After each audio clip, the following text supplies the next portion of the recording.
I decided to do an Imperial Fist's conversion because I really wanted to paint something yellow. And with 4 models still from the Company Heroes box set, there were plenty of options for what I could do for this character. The Imperial Fists are known for their love of fists, but also bolters actually, as it turns out. And I decided to make the humble bolter the focus of this character rather than the oversized power fists that we're used to seeing on every single Imperial Fists captain ever. I had a rough idea of the kind of pose that I wanted to create, and I knew that I wanted to start with the Company Ancient in the box because I thought that massive cloak would look really good against the yellow armor, and the 2 massive scrolls on the chest would be a fantastic way to list the deeds that this character has done. So starting off, we're going to get rid of some mold lines.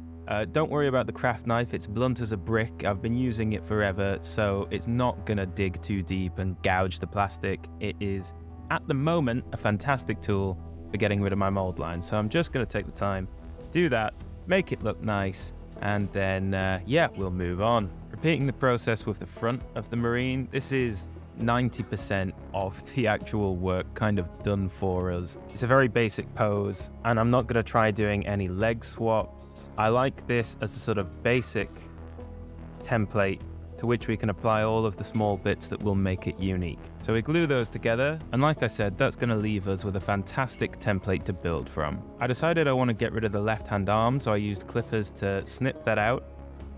I had to attack it from the back as well, and then I used my craft knife to just get rid of a couple of little bits that were sort of still hanging on for dear life, followed by smoothing the entire thing down with a nice round file. And here's what it looks like afterwards. I decided that if this guy was going to be a basic bolter wielder, I wanted it to be a bolter that stood out and denoted him as a marksman of the Imperial Fist. So I took a heavy bolt rifle from the heavy intercessor kit and an arm that was going to match. I needed to cut off the shoulder so that we could check the arm was going to fit in the gap we'd created by chopping out the original arm, and after deciding that the bolter would be too far away from the body, we cut down a little bit more. Didn't have to be too neat with this step because the cloak hides pretty much all of the actual connection that we're about to glue together here. I wanted to have some sense of movement and action with this character, and since the pose was so static, that needed to come from the other arm.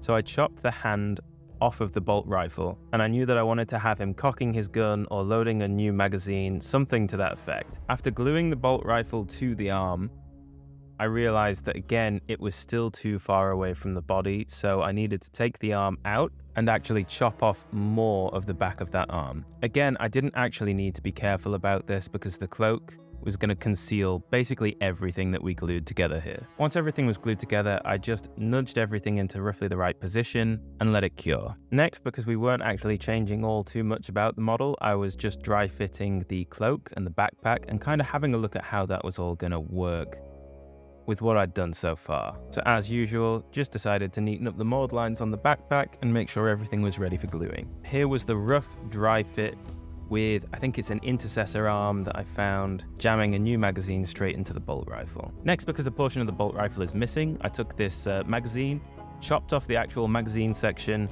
and glued what was left back onto the gun so that the gun looked complete and not like it was missing a huge section of itself. I did a little bit of cleanup with that later once it was dry. Here as well, you can see me taking off some of the rails on the bolt rifle.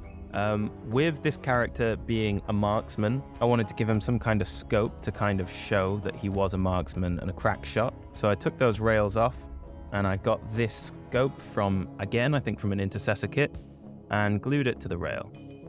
It was a little bit too high up for my liking, so I had to chop a little bit more down, make it shorter, and stick it back to the rail. The contact points here were almost non-existent, so this was a real effort to actually get the thing in the position I wanted it to be in.